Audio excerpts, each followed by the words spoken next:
The views expressed in this program do not necessarily reflect those of this station. Welcome to Insights into Northeast Michigan, a WBKB News public affairs program. Insights deals with the issues affecting those in the community, as well as Northeast Michigan and the state. And now, Insights into Northeast Michigan.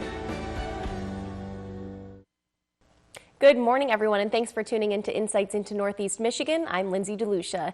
Today, we're going to be talking about planned giving, and with the new year coming around, there's a lot of preparation to do for that. So right now, I am here with Barb France from the Community Foundation for Northeast Michigan. Barb, thanks so much for joining us. Thanks for having us. So first, what I want to know from you is, we talked a little bit about Giving Tuesday a couple weeks ago. How did that go for you guys? It went very well. This was the first year we ever attempted this, and we ended up getting 197 gifts totaling over $30,000 within 24 hours. So we were pretty excited about it, and we're already thinking of ways to improve it for next year. Yeah, that's fantastic and great for all of our local nonprofits here in the community. So first, let's start talking about giving and tax season.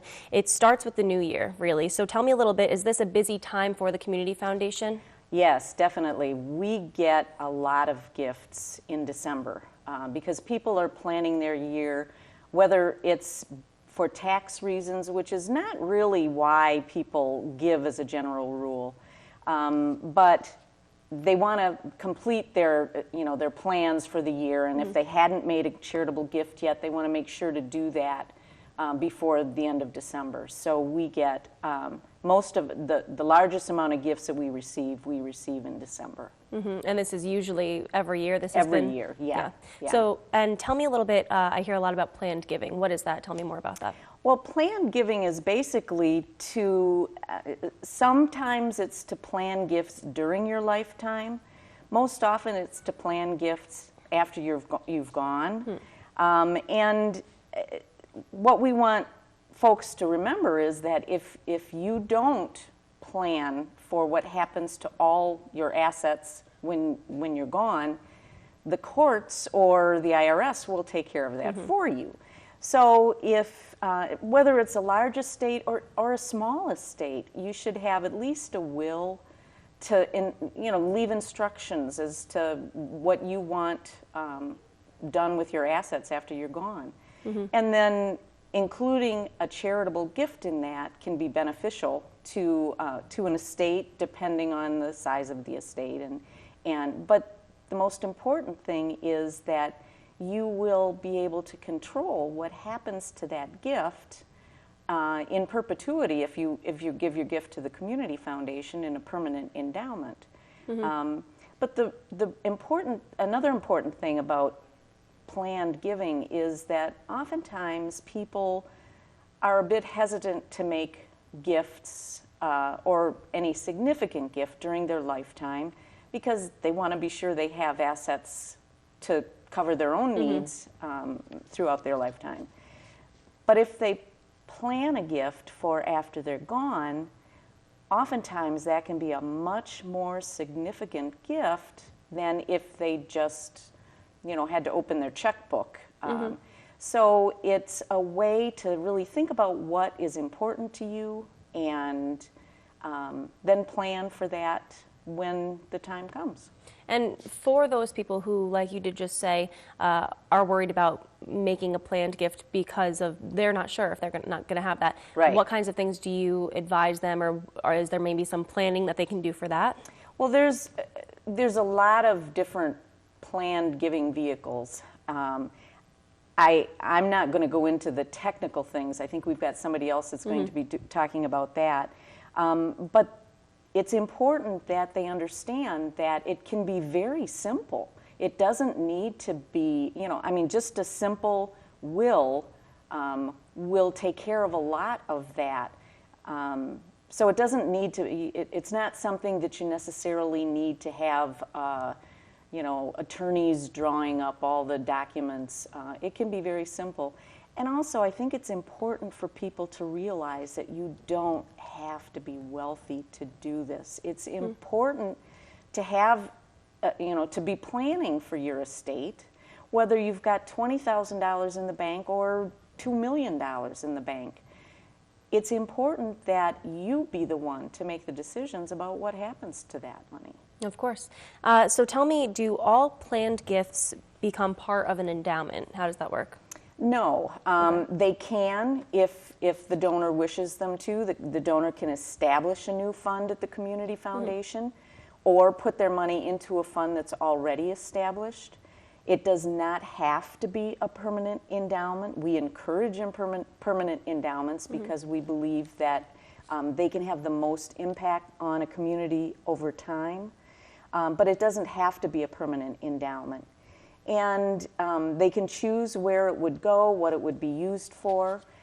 We've had donors that have left a bequest along with a list saying, I want 10% to go directly, just cut a check to this agency, cut a check to this agency, and then what's left, we'll start a fund called such and such. Or put it in a fund that's already established. So there's a lot of things that we can do to help donors.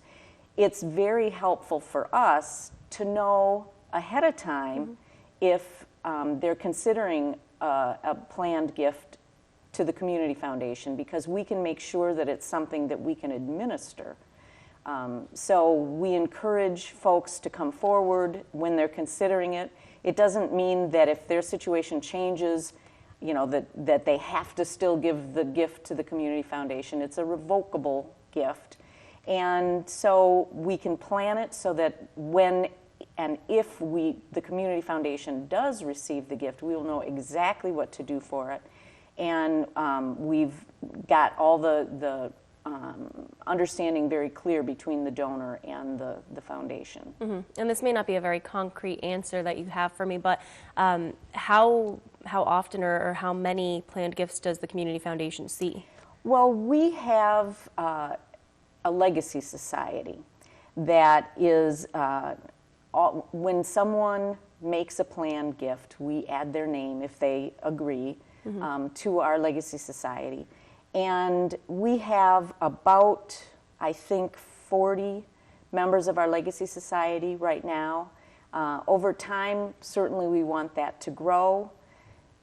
But it depends on some donors are more hesitant to bring it forward to the foundation during their lifetime, but we really do encourage them to do so because it helps us to make sure that we can administer the gift. Of course. All right. Well, thank you so much, Barb, for being here and for giving us all this great information. Actually, coming up next, we're going to be speaking with Terry Rondeau of the Besser Company to get more of a donor's perspective, so stay tuned for that. Good morning, everyone, and welcome back to Insights into Northeast Michigan. I'm Lindsay DeLucia. We just spoke with Barb France of the Community Foundation of Northeast Michigan, and we're talking a little bit today about planned giving and the new year coming along. So right now I'm here with a donor, Terry Rondeau, and you are with the Besser Company, right? That's correct. Okay, but you are also a donor, and you play a role as a board member for the Community Foundation. So tell me a little bit more about your experience with the Community Foundation. Well, I was approached several years ago by a friend of mine who was leaving the board, and she said, I think you'd really enjoy being on this board. And quite honestly, I didn't know hardly anything about the Community Foundation and what it did and all the stuff it got into. And the more I heard, the more intrigued I got. And just the good it does for the community. And I thought, well, I need to be a part of this. What's your role on the board? What kind of I'm just a regular board member, and we meet quarterly and share information. And there's different committees, obviously, but you don't have to get involved in that. I've been on the marketing committee, and now we've got a marketing director, so our role is diminished. But it's great to know all the good things that are happening in the community that are being helped by the foundation. Absolutely. And as a donor, what motivates you to give back to the community? I moved up here in 1986 from the Detroit area, and this has become my home. I've had kids here, I've got a job here, family here, great experiences, and the community has grown tremendously since I've been here. And I get really emotional about it because I didn't intend to stay here when I first came. I don't know if Besser knows that or not, but it was kind of like a podunk town to me, coming from the Detroit area, ball games and plays and shopping. And I came up here and I looked around and I went, wow, I don't know if I can do this forever. Yeah. And it gets in your skin, it gets in your blood. And the more you become involved and give back, the better you feel about it. And this was just one way that I thought, well, serving on the board is one thing, but actually making a donation that's personal to me and my family meant a lot.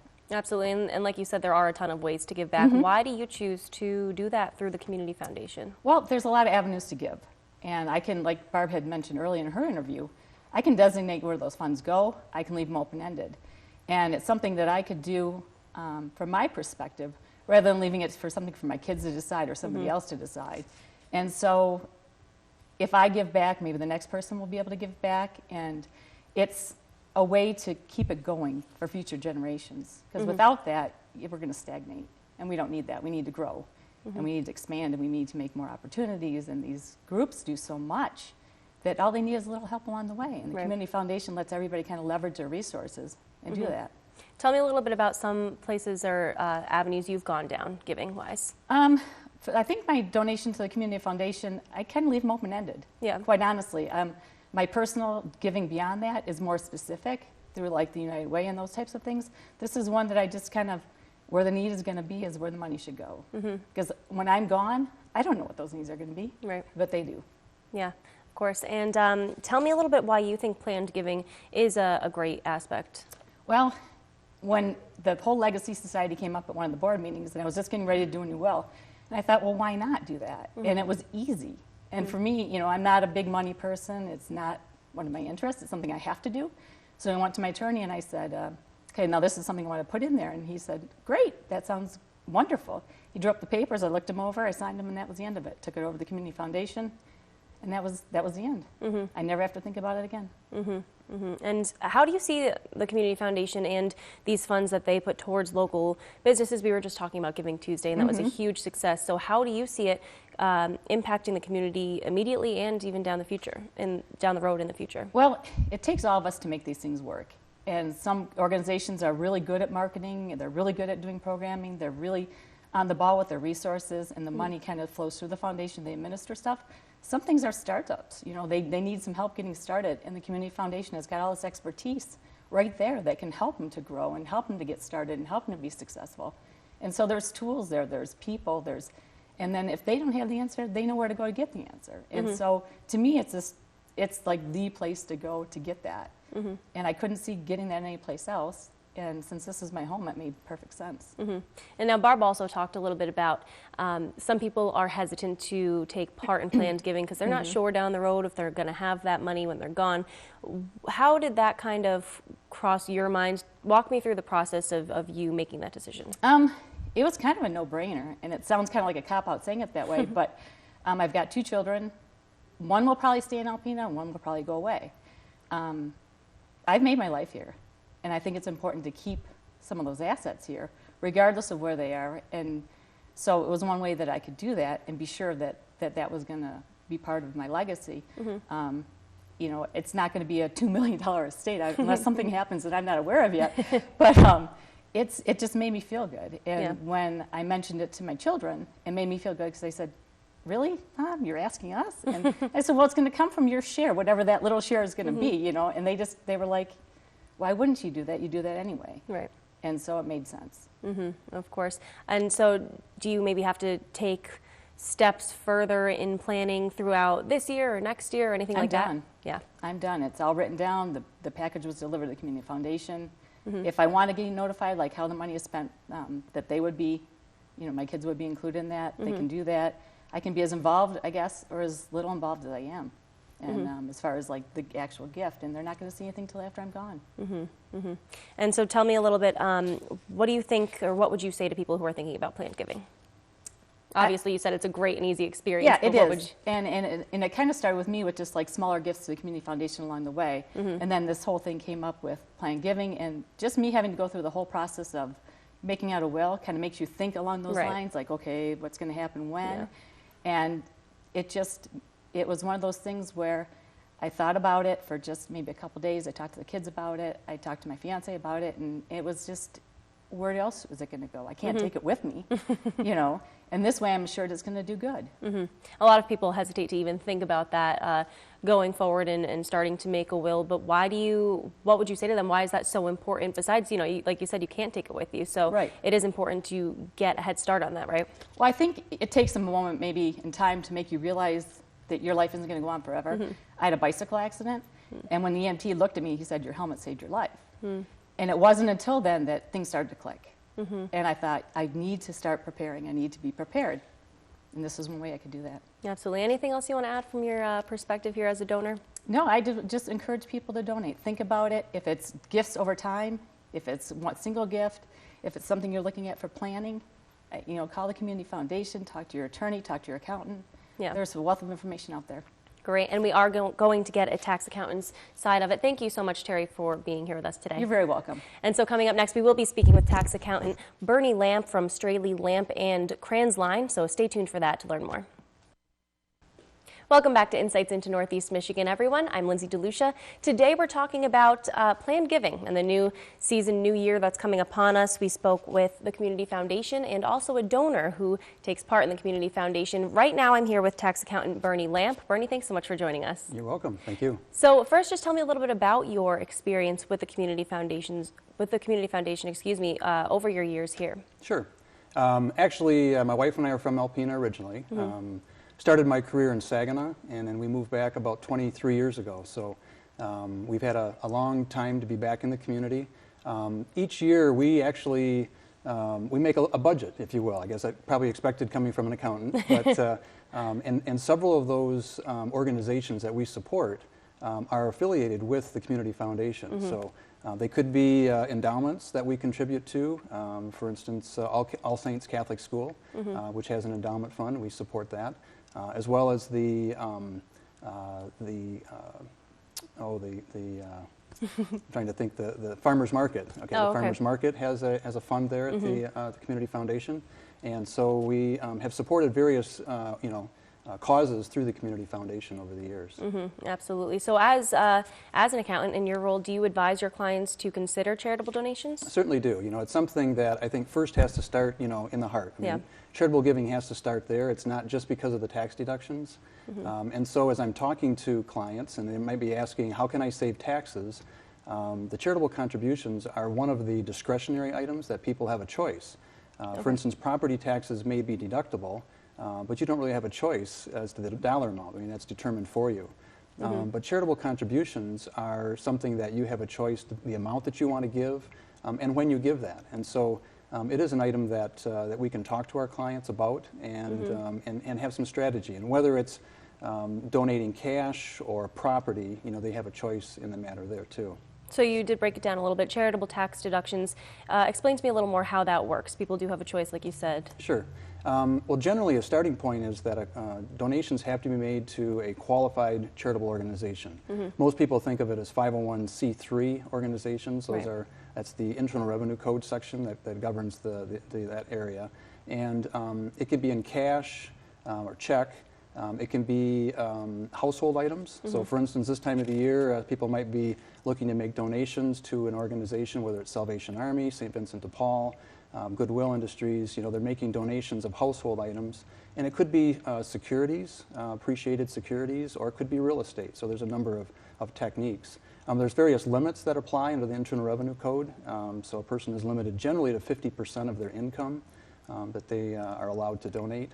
You're required to have a receipt, so the IRS is very particular on that in terms of having a canceled check or a receipt. And then also, if it's over $250, you have to have a written evidence. It's not just a check, it has to be a written acknowledgement from the organization. Okay, and so what about with planned giving? We talked a little bit about that with Barb, we talked about it with Terry. Do you still get a tax break in that situation?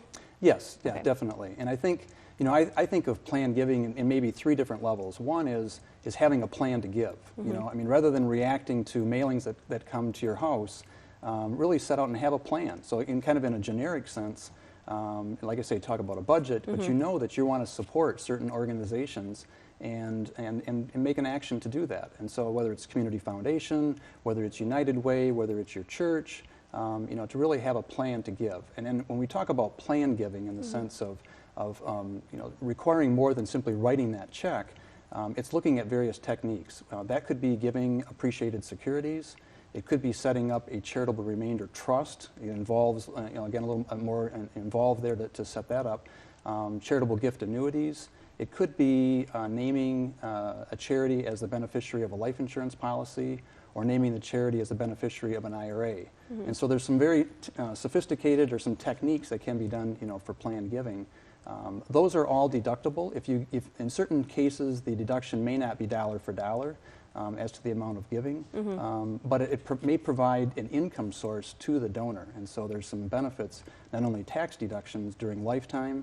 There can also be, you know, benefits like a charitable bequest. There could be some estate planning benefits, as well as income back to the donor. Great. Okay. And so, as a CPA, do you how do you advise people who are interested in making a charitable gift, but they want to make sure that they're doing it in a smart way financially? Sure.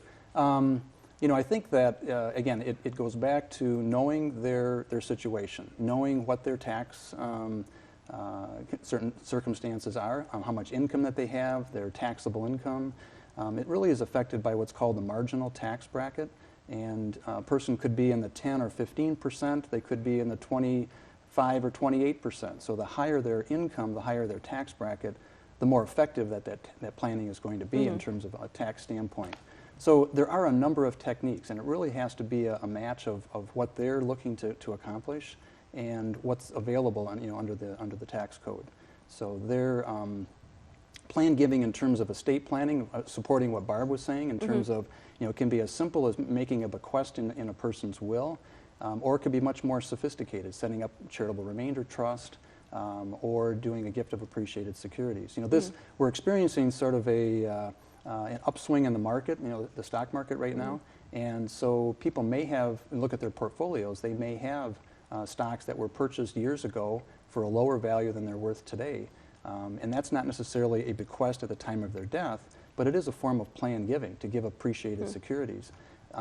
If they were to sell that security, they would have to pay tax on the gain, on the appreciation in that security. If they donate the security, they get a deduction for the current market value, and they don't have to pay tax on the gain. So that, again, is a form of planned giving, not necessarily a charitable bequest at the time of death, but it's a very effective planned giving during their lifetime. So real quick before we wrap up, you would absolutely advise people to consider making charitable donations, and you've heard good things from those who have decided to do so? Absolutely. Just one more thing is that, you know, there was a study done that said that 80% of individuals donate during their lifetime, but only 8% donate at the time of their death, you know, through their bequest. And so I think what we're trying to encourage as advisors is that if individuals donate, and kind of supporting what Terry was saying, that if individuals gave just 10% of their estate to charity, that still leaves 90% to their family. And so again, it's a win-win situation. Absolutely. Well, thank you so much, Bernie, for being here with us. We appreciate it. Okay, thank you, Lindsay. And thanks for tuning in to Insights into Northeast Michigan, everyone. Have a great holiday season. Insights into Northeast Michigan is produced by WBKB News. If you have any comments, suggestions, or topics you would like to see on a future show, please email WBKB News. This has been a production of Thunder Bay Broadcasting Corporation. All rights reserved. The furniture and set design for this episode of Insights is provided by Young Appliance Art Van Furniture on US 23 South, Alpena.